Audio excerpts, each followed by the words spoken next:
And we're back. Welcome back, guys. This is part 2 of episode 12 of the MultiMangaverse. It's good to be back. It's been a couple of weeks of running around trying to fix a machine that was put out of action by power cut, but in the end couldn't be done, so I'm on a new machine now.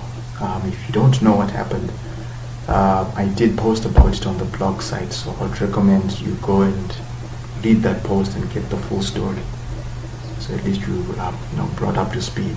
But I'm just glad now to be back to recording, back to doing everything else, because it wasn't that great, just being offline, not having a machine that I could get things done. There was a temporary machine that I was using, but really I couldn't install stuff on it, obviously, because it was someone else's machine. So the only thing I could do on it was just check my emails, just keep up with the news, and just watch stuff off of a backup hard drive. It's not the same, so it's good to be back. So okay, let's pick up from where we left off in part 1. We were almost done with chapter 53 of Hunter x Hunter, and we'll pick right up from where Castro, just after hearing Hisoka's observation, Castro is impressed by Hisoka having some idea of how his ability works, and he explains that through Nen he has succeeded in creating a double of himself, a double that he sends forward to attack his opponents, while Castro targets them from their blind spots as they are facing the double. And from the crowd, Killua, he notes that the clothing that Castro wears is light clothing, the type of clothing that flutters about when Castro moves. And this type of clothing, it helps by setting up more blind spots for Castro's opponents, and thus it makes it difficult even for those opponents who are professional fighters. Makes it difficult for them to figure out what Castro's ability is. So then Castro continues, and he says that the double is a physical copy. It's not an illusion, meaning that while it is present, Hisoka is essentially facing two Castros. I just want to pause here. If you're hearing any background noise, that's the wind. It's actually a very windy day today, so just don't mind the wind. So let's continue here. So here, Hisoka is essentially facing two Castros. This is the true form of Castro's martial art, Kokoshinken, or true tiger bite fist. And then now he tells Hisoka that he's going to take the left arm. Hisoka, Castro had ripped off Hisoka's right arm, so now he's going to target his left arm with his next attack. And then he asks Hisoka if he's going to continue to act arrogant despite the situation that he's in now.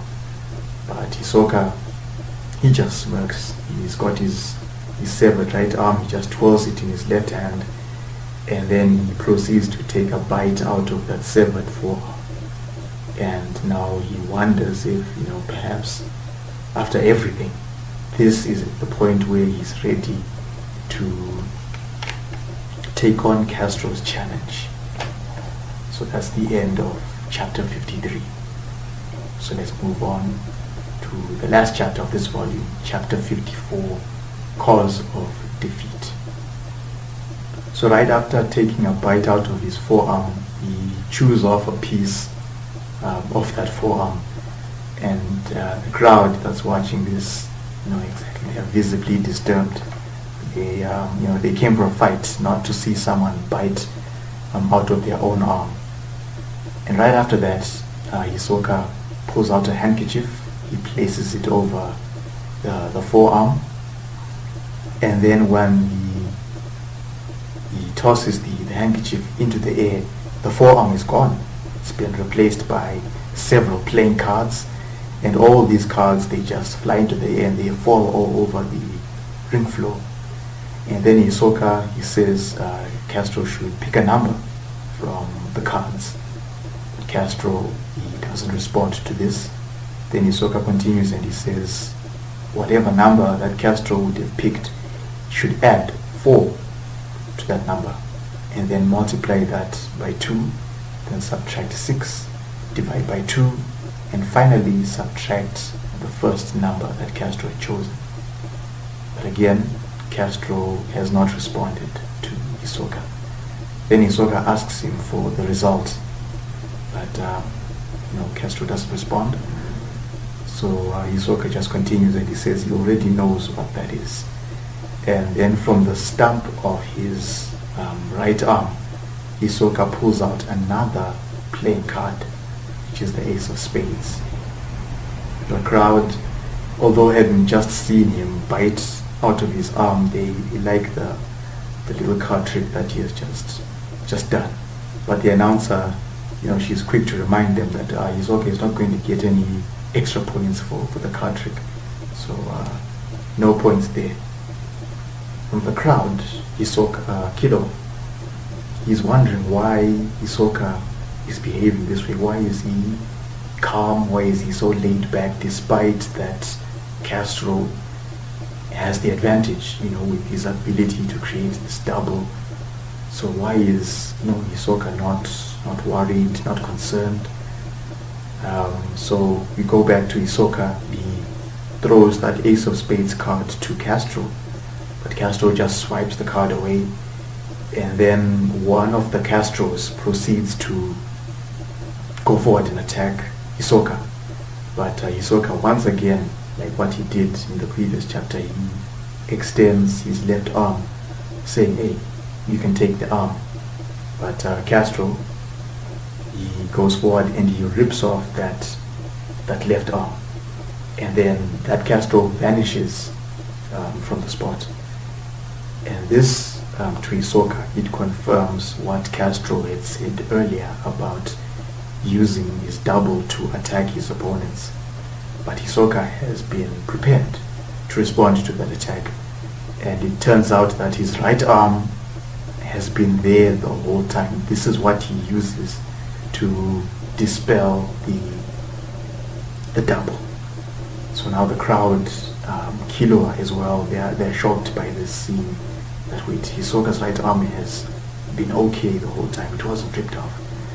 And Hisoka, he just jokes that, well, this is just one of his tricks.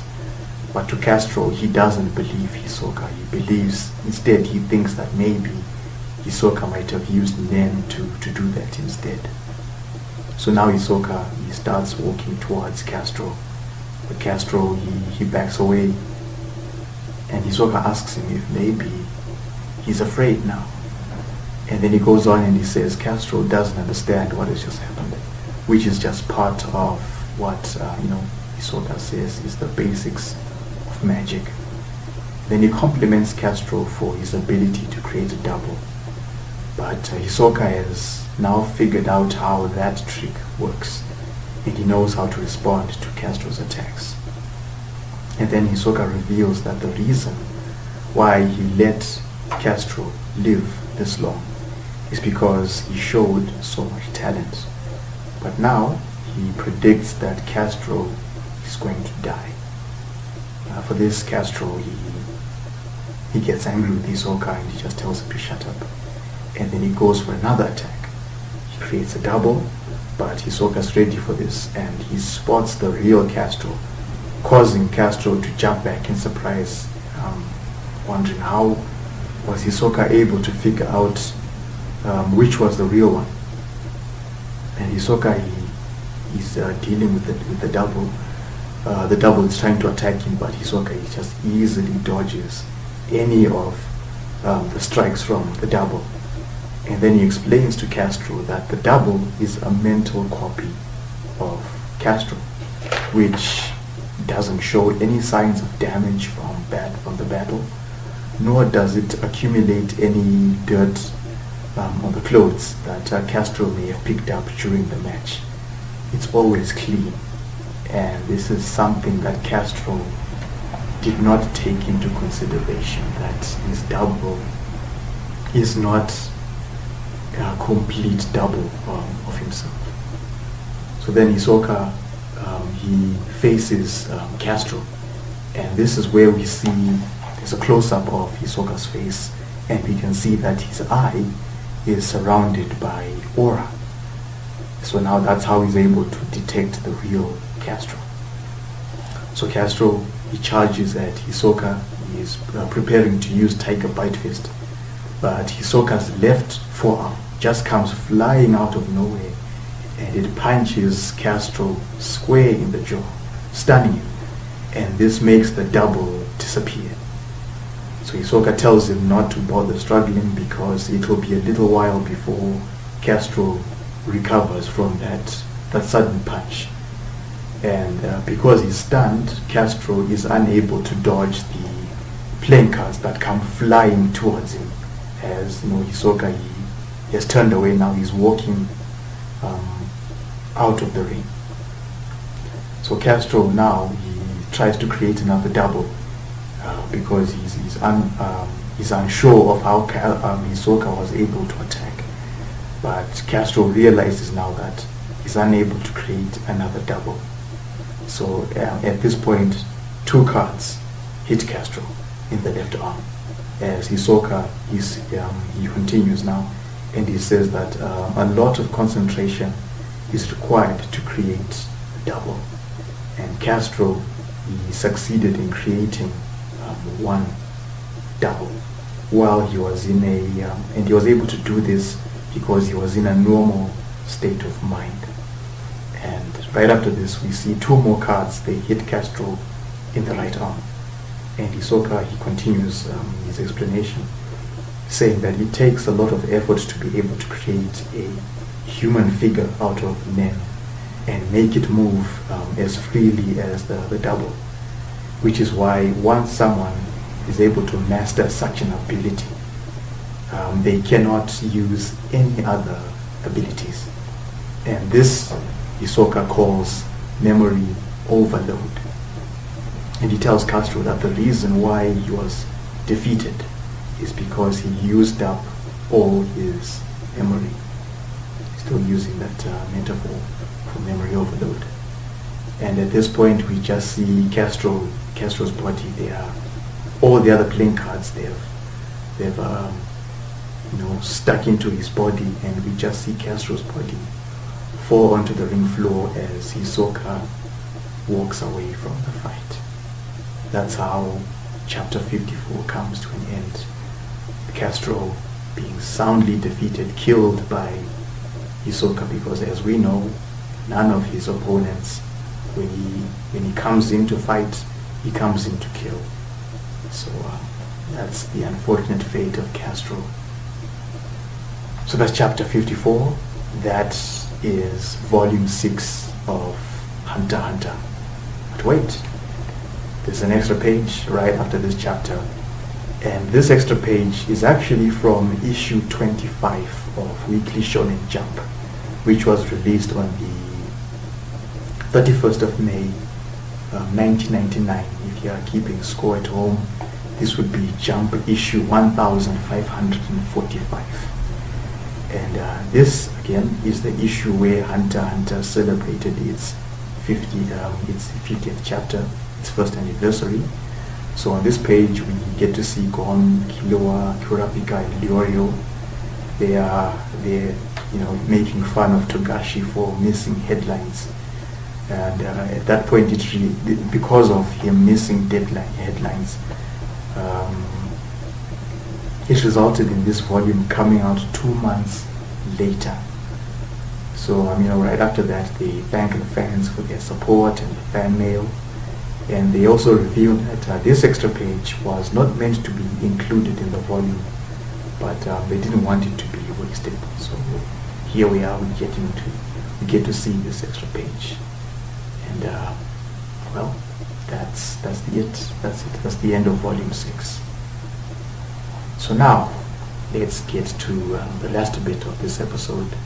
I had wanted to take a look at that particular issue of Weekly Shonen Jump to see what else was going on at the time. So this information that we're getting comes from comicvine.gamespot.com. The link to the site will be in the show notes, so please have a look at that.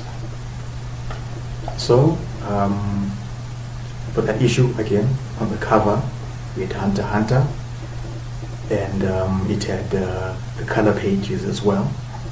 So let's continue and we see what else was going on in that issue, the other manga that were also happening. So with Hunter x Hunter chapter 50, we had Hikaru no Go chapter 21. Hikaru no Go is a sports manga. In particular, it's focused on the Japanese game of Go. And Hikaru no Go was created by Yumi Ota, Takeshi Obata, and Yukari Umezawa, who was a professional Go player. So he was there to offer some, he was there as a consultant offering some information for the story. As you might know, Takeshi Obata, that should be a name that's very familiar, because he would go on to team up with Tsukumi Oba, and these guys would team up and create Death Note. Later on, Death Note, Bakuman, Platinum End, it's by these two guys. So Hikaru no Go, it let's see here, it ran from 1999 all the way up until 2003. It ran for 23 volumes. So maybe there are some of you who are big fans of Hikaru no Go.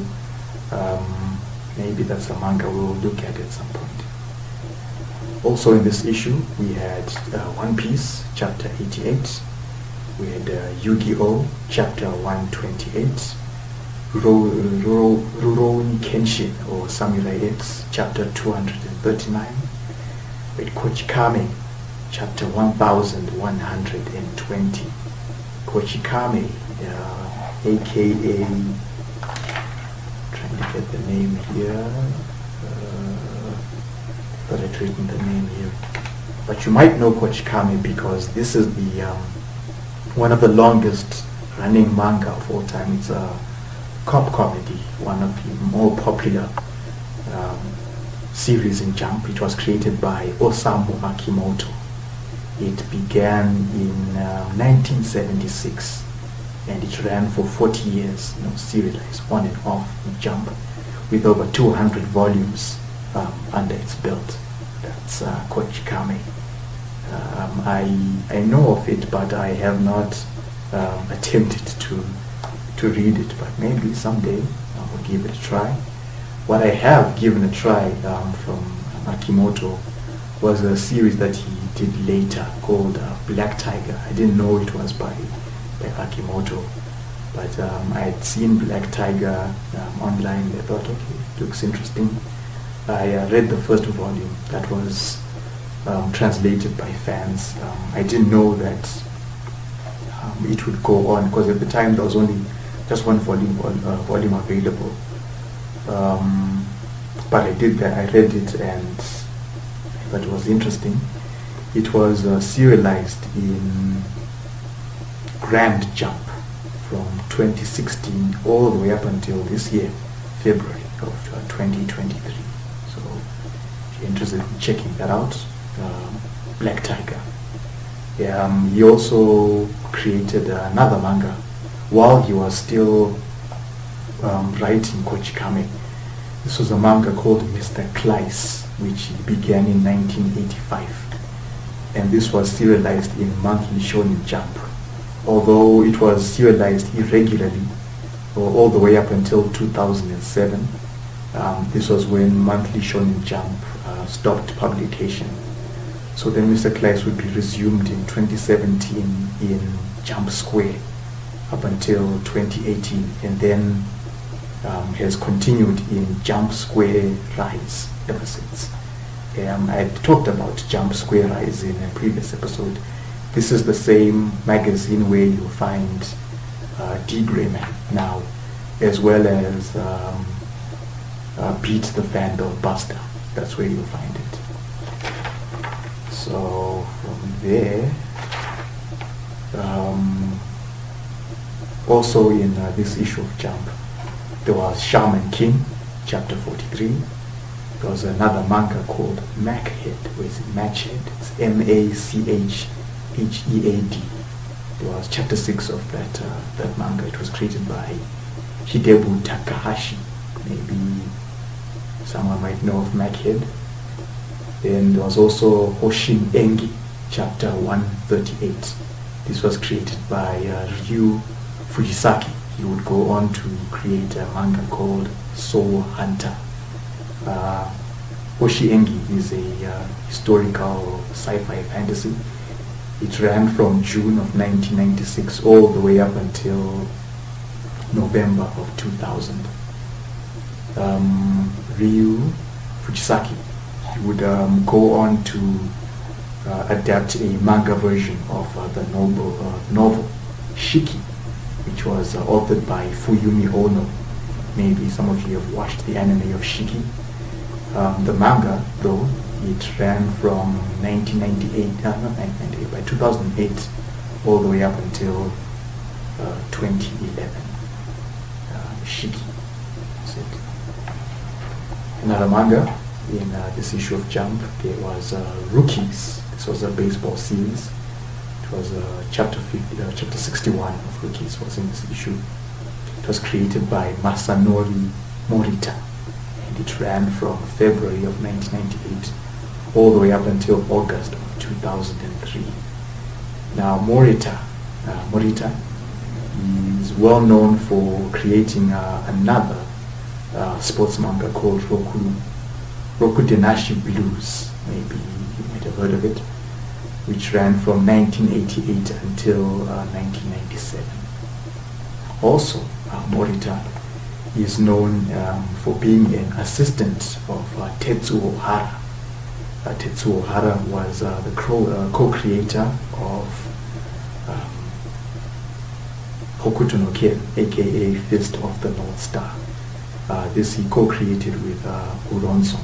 So that's a name you might want to make a note of, Masanori Morita. Okay. Also in this issue, there was a one-shot called Yami Okaru Mono. Maybe that might be familiar. Another manga was Yamato Gensoki, chapter 13. This was created by Kentaro Yabuki, who was he would go on to create Black Cat in 2000. Black Cat would go on, it ran from 2000 up until 2004. And right after Black Cat, Yabuki would go on to be the artist for another well-known manga called To Love Ru from 2006 up until 2009. And also the sequel, To Love Ru Darkness, from 2010 all the way up until 2017. He teamed up with the writer, his name is Saki Hasemi. He created To Love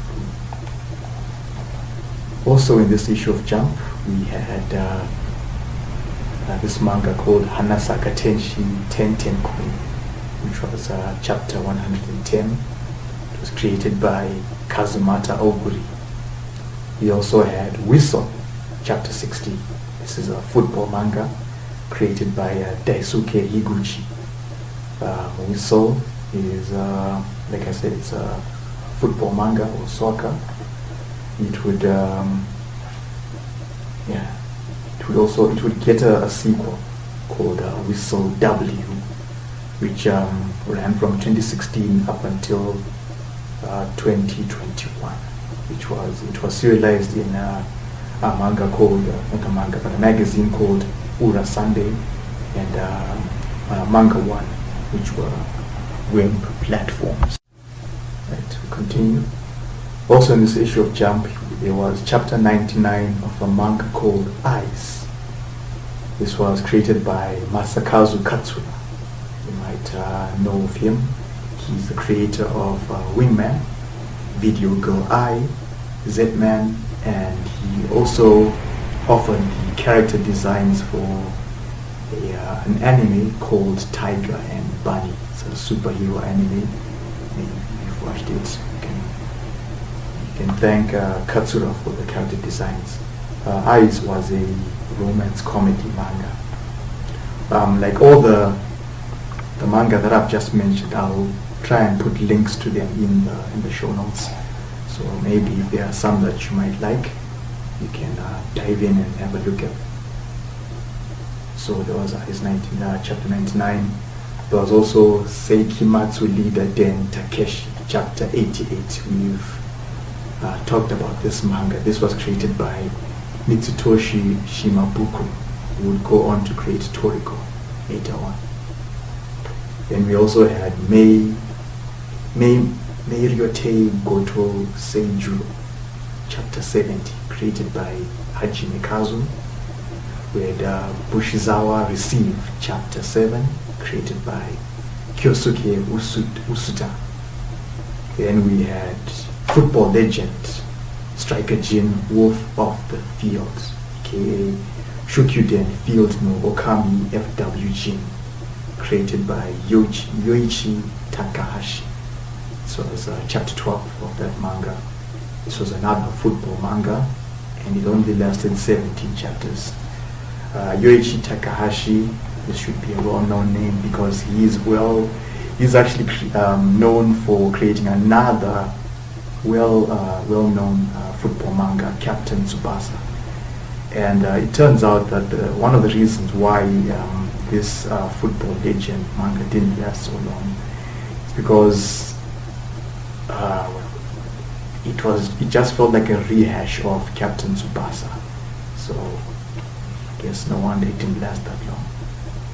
And then speaking of football manga, there was a third football manga which was running in Jump at the time, which was called Dice King, created by Munenori Michimoto. It was chapter 11 of Dice King in this issue. So yeah, in terms of sports manga, there was some representation in Jump at the time, as compared to Jump now, where I guess the last major sports manga that was in it was Haikyuu, which ended a couple of years ago. You tune into Jump now, and it's mostly shonen battle manga. Those are the titles that are keeping Jump afloat at this point. So I just thought it was interesting, just to go back in time and see what was going on at Jump back in 1999. And I was just amazed to see, okay, there was some variety, and yeah, it was just fascinating. So again, the link to comicvine.gamespot.com will be in the show notes, so you can dive in. Maybe you're lucky enough to still have an issue of Jump from back then. You can, maybe you can take the time to go back and have a look at it and read all those manga again. So we have reached the end of this episode. We've taken a look at Hunter x Hunter Volume 6. What did you think of it? We're now in Heaven's Arena. Gon and Killua, they've been proceeding into the tower, making their way all the way to the 200th floor. They found Hisoka, and now Gon, he's got his goal set in the tower. He's looking to have a match with Hisoka, and Hisoka now he's interested he's shown some interest in fixing Gon. All he has to do is just win one match on the 200th floor to get that match against Hisoka. And also we got a chance to see Hisoka in action, him facing off against Castro. We were introduced to Nen. We got to see Gon and Killua have Nen awakened in them. And we also got to see a bit of what Nen can do in this match against Hisoka versus Castro. So a lot happened in this particular volume, and I was looking forward to it because, again, like I said, this is where we get to see the concept of Nen being introduced. And once Nen has been introduced, yeah, this is where Hunter x Hunter just picks up and it just goes running straight on. And yeah, a lot of great action is coming up. So I hope you're looking forward to it and seeing what else is brought to the table as far as Nani is concerned. So the next episode, we're switching to One Piece. We'll be taking a look at One Piece Volume 6. So please look forward to that. We are in the Baratie story arc. We've just been introduced to Sanji, Usopp. He was picked up in Volume 5, so he's now part of the Straw Hat crew as their sniper. Now they are in search of a cook, and Luffy, having seen Sanji prepare some food for a pirate who is a member of a dangerous crew led by this man named Don Krieg. Luffy is interested in recruiting Sanji as his cook for the crew. So we'll get to find out how things go in Volume 6. Also, something to note about One Piece Volume 6, it contains Chapter 50 of One Piece. So we'll get to take a look at the issue of Jump when One Piece Chapter 50 was released. So we'll get to take a look at what was happening at the time. So please look forward to that. But for those of you who are mainly just following Hunter x Hunter, we'll take a look at Hunter x Hunter Volume 7 in episode 40 of the MultiMangaverse. So please look forward to that. So thank you for listening. Again, I do apologize for the delay there. Before the power cut, it had been several months since the previous episode of the MultiMangaverse. I had been dealing with not having internet access on and off. This year, in terms of internet access, it's been a very bad year because every couple of months prices were just going up. So trying to keep up with how much data we're buying every month, it hasn't been easy. But with the little bit of data that we get, try and get some work done and push some content forward. So I do apologize about that, but for the time being, I am back. So let's move forward and get some stuff done. Okay, so thank you for listening to this episode. Please look forward to the next one. If you'd like to support the MultiMangaverse or any of the other content that I do, of course, there are links to PayPal, to Patreon. I am planning to set up a PO box for those of you who would like to support via PO box. And as for cryptocurrency, again, that's something I need to look into as well, because I'm not too familiar with crypto, but I will look into it and hopefully put a link to that as well for those of you who would like to support either by Bitcoin or any of the other cryptocurrencies that are there. So please look forward to that. Thank you. Take care.